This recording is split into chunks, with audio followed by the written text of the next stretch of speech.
Today is May the 2nd, 2025. This is Carmen bringing you your daily Bloodborne Remaster update.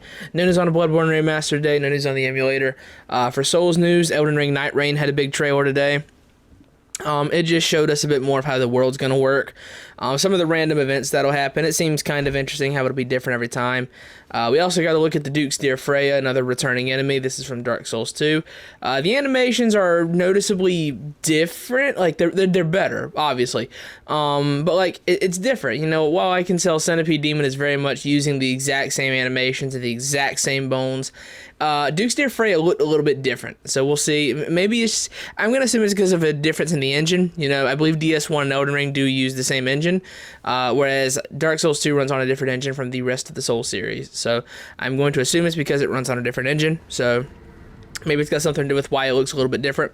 But yeah, so it looked cool nonetheless. As for the characters, they showed briefly like Executor and Revenant, but they still didn't give them like a full, you know, showcase for them. But what we saw of Executor looked cool. In terms of enemies, they showed a lot of the reskins as for the normal enemies in the world. Now for the Night Lords, a lot of them are looking like just beasts. So I would say, you know, maybe it's time to kill the Godwin hopes, because a lot of them are just beasts. You know, we saw the Cerberus thing. We saw the big alligator with a sideways mouth in this. The coolest one was the Centaur. We saw a big Centaur, and the way he fought was very interesting. And they're also reskinning some enemies for the Night Lords. I had assumed all of these would be unique, but it seems like it's not, because we saw a Stell, we saw an ancient dragon of some kind, and we also saw a different version of Godric with a weird tail attack. We'll see how that is. I'm not going to rule out Godwin. I'm gonna keep my hopes alive that Godwin will show up as a Night Lord. So we'll have to see. I'm hoping we'll see Godwin or Golemide Queen. I'm going to keep that hope alive as long as I can. It looks, you know, kind of interesting. I'm not sure about this game, man. I'm really not. I will probably, I'll pick it up like when it comes out to stream it. But as for am I excited for this game outside of streaming it? Nah, not really. This trailer didn't sell me on the game any more than anything else has.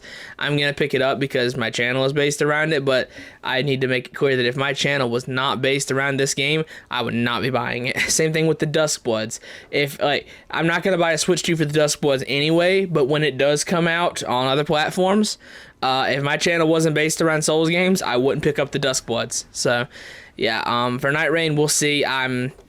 I'm really not sure. They didn't really sell me on this with this trailer. They just kind of told me everything I already knew. Some of the Night Lords are interesting. We also saw that the Lizard Basilisk thing, the Argonian, is a Night Lord. He's not a character, he's a Night Lord. So yeah.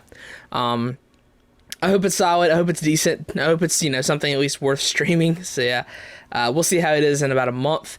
Night Rain drops on the 30th, I believe. So we'll see how it is. So yeah, anyways, I'm going to go ahead and get out of here. Also, over the past couple of days, I did a couple of like short daily updates. I'm just going to do this when I'm tired. Like when I just do the generic thing like Mordecai did, or like I did for the first like 400 days of this. I'm just going to do that. For some of those, so yeah. Anyways, I'm getting out of here. No news on a Bloodborne Remaster day. That's been your daily Bloodborne Remaster update for May the 2nd, 2025.